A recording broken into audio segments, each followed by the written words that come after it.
કોલકાતામાં બનેલી rape with મર્ડરની ઘટનાએ દેશભરમાં હાહાકાર મચાવી દીધો છે। ત્યારે આ મામલે મમતા સરકાર દ્વારા નવો કાયદો બનાવવાની વાત કરાઈ રહી છે, જેને લઈને સુરતમાં ગૃહ રાજ્યમંત્રી હર્ષ સંઘવીએ પ્રતિક્રિયા આપી હતી। હર્ષ સંઘવીએ કહ્યું હતું કે રાષ્ટ્રની દીકરીઓની સુરક્ષાની જવાબદારી આપણા સૌની છે અને મહિલા અને દીકરીઓ પર દુષ્કર્મના એક પણ કેસ બનવા નહીં જોઈએ। જો ઘટના બને તો તેના પર રાજનીતિ ના થવી જોઈએ।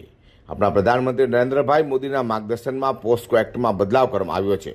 તેના આધારે ગુજરાતમાં સૌ સાક્ષી છે કે કેન્દ્ર સરકારના કાયદા અંતર્ગત કડક કાર્યવાહી થઈ છે। તો સાથે મહિલા સુરક્ષાના કાયદામાં બદલાવ પણ આવ્યો છે અને મહિલાઓને ન્યાય અપાવવાનું પણ વધુ સરળ બન્યું છે। બળાત્કારની ઘટનામાં સુરતના પૂણા વિસ્તારમાં ઘટના બની 14 દિવસમાં ચાર્જશીટ, 22 દિવસમાં ચુકાદો।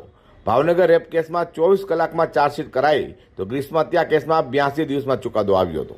કાપોદ્રામાં રિક્ષામાં છેડતી કરનારને 3 વર્ષની સજા, જ્યારે અન્ય નરાધામોને પણ આજીવન કેદની લઈને ફાંસી સુધીની સજા અપાઈ છે। છેલ્લા 2 વર્ષમાં તે લોકોને ફાંસીની સજા ગુજરાતમાં આપવામાં આવી છે। તેમ કહેતા સંઘવીએ વલસાડની ઘટના અંગે કહ્યું હતું કે ગરીબની દીકરીને પિતાના મિત્રએ શિકાર બનાવી હતી। જે ઘટનાના માત્ર 9 દિવસમાં જ પોલીસે ચાર્જશીટ રજૂ કરી છે। રાષ્ટ્રની દીકરીઓ, માતાઓ અને બહેનો દરેક રાજ્યમાં, દરેક રાજ્ય સરકારની આ તમામ માતા, બહેનો અને દીકરીની સુરક્ષા એ આપણી સૌની જવાબદારી છે। હું જરૂરથી એવું માનું છું કે કોઈ બી રાજ્યમાં મહિલાઓને, દીકરીઓ પર એક બી એવા કિસ્સા દુષ્કર્મના ના જ બનવા જોઈએ। પરંતુ અગર કોઈ જગ્યા પર આ પ્રકારની ઘટના બને તો એની ઉપર રાજનીતિ બી ના જ થવી જોઈએ। ખાસ કરીને છેલ્લા અનેક વર્ષોથી